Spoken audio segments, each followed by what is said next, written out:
1,20,00,000 voter এখনো পর্যন্ত digitalized হয়নি। আর যা হয়েছে তার মধ্যে 27.5 থেকে 28 লক্ষ নাম বাদ গেছে। কিন্তু এই সংখ্যাটা অত্যন্ত অল্প। বহু মৃত, বহু বাংলাদেশি অবৈধ অনুপ্রবেশকারী, তাদের নাম রেখে দেওয়া হচ্ছে। আর এতে নেতৃত্ব দিচ্ছেন tainted chief secretary Manoj Pant. রাজ্যের মুখ্য সচিবের বিরুদ্ধে বিস্ফোরক অভিযোগ এবারে সামনে আসছে। বলা হচ্ছে রাজ্যের মুখ্য সচিবের নেতৃত্বে নাকি বাংলাদেশি অবৈধ অনুপ্রবেশকারীর নাম এসআইআরে রেখে দেওয়া হচ্ছে। প্রতি বছরই মুখ্যমন্ত্রীর নেতৃত্বে লোকায়ুক্ত কমিটির বৈঠক হয়।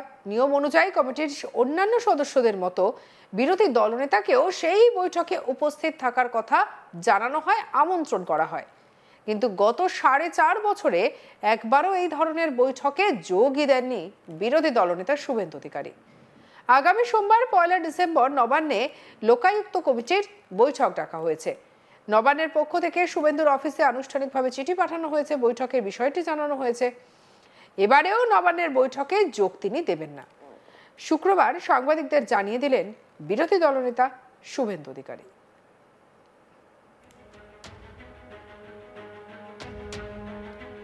এদিন তিনি বলেন 1,20,00,000 ভোটার এখনো পর্যন্ত ডিজিটালাইজড হয়নি। আর যা হয়েছে তার মধ্যে 27.5 থেকে 28 লক্ষ নাম বাদ গেছে। কি বলেছেন শোনাবো আপনাদের। কোনো নাম বাদ দেওয়ার দরকার নেই। মনোজ পান্ত ডাইরেক্ট ফোন করে বলছেন ইলেকশন কমিশন অবিলম্বে স্পেশাল অবজারভার নিয়োগ করুন। Election commission directly DO, ERO, এইআরওদেরকে ভার্চুয়াল অ্যাকচুয়াল যেভাবে হোক নির্দেশনামা নামাবে। সোফার মাই নলেজ 1,20,00,000 ভোটার এখনো পর্যন্ত আপনার ডিজিটাইজ হয়নি। আর যা ডিজিটাইজ হয়েছে তার মধ্যে 27-28 লক্ষ নাম বাদ গেছে। কিন্তু এই সংখ্যা অত্যন্ত অল্প, অত্যন্ত অল্প। বহু মৃত, বহু বাংলাদেশি অবৈধ অনুপ্রবেশকারী, তাদের নাম রেখে দেওয়া হচ্ছে এবং নেতৃত্ব দিচ্ছেন tainted chief secretary corrupted Manoj Pant. আমাদের কাছে এভিডেন্স আছে, আমরাও পুরো নজর রেখেছি। প্রক্রিয়াটা আরো 2 মাস চলবে। আপনারা করতে থাকুন, আমরা কাটিয়ে ছাড়ব। আমাদের হাতেও 6 নম্বর, 7 নম্বর, 8 নম্বর ফর্ম আছে, আমরা প্রয়োগ করব। বিজেপিও খুব খারাপ একটা লড়াই, হয়তো আপনাদের চশমাতে আমরা নেই, তো আমরা আছি, মাঠে আছি।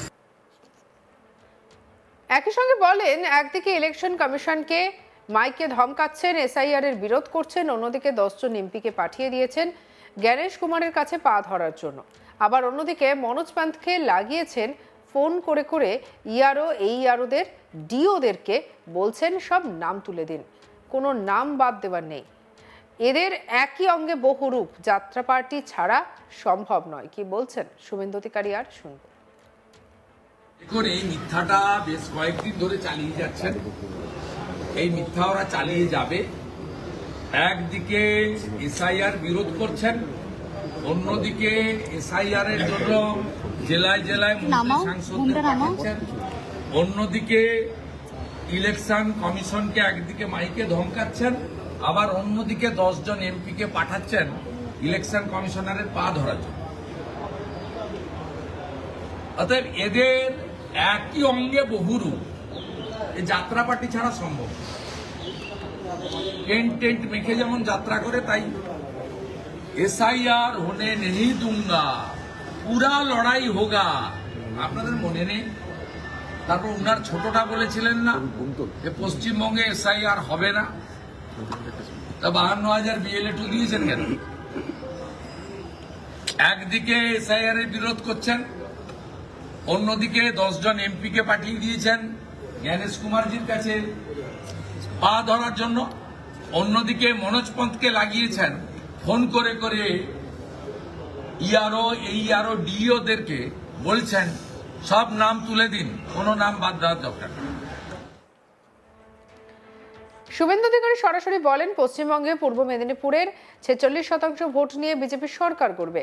স্বাধীনতা সংগ্রামে বিপিন অধিকারী বাড়ির ছেলেকে পুলিশ দেখিয়ে মমতা ব্যানার্জি কিছু করতে পারবে না। কি বলেছেন শুভেন্দু, শুনবো।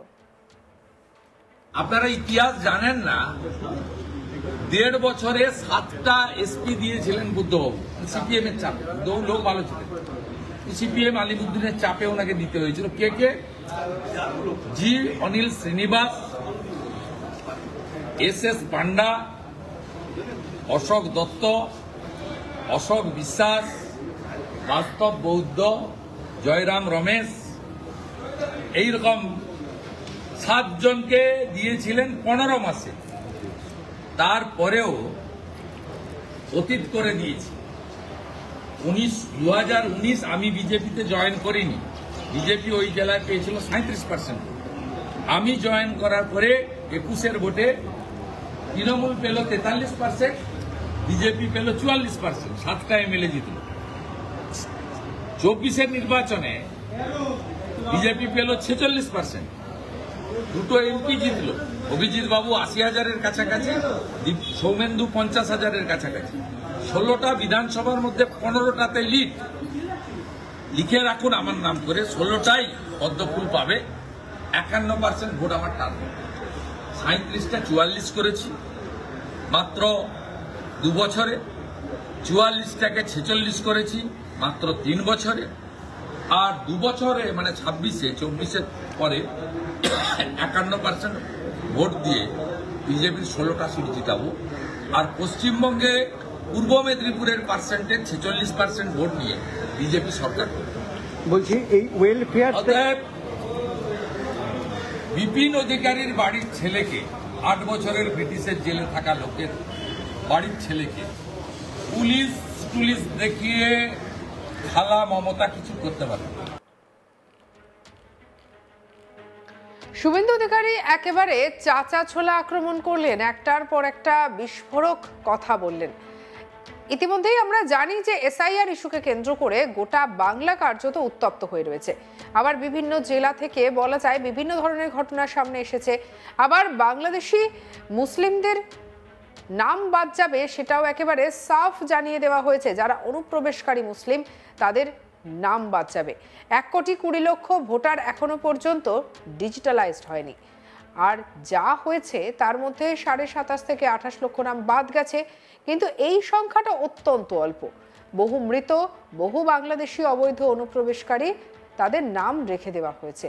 আর এতে নেতৃত্ব দিচ্ছেন tainted chief secretary Manoj Pant. রাজ্যের মুখ্য সচিবের বিরুদ্ধে এমন ভাষাতেই এবারে একেবারে কটাক্ষ শানিয়েছেন শুভেন্দু অধিকারী।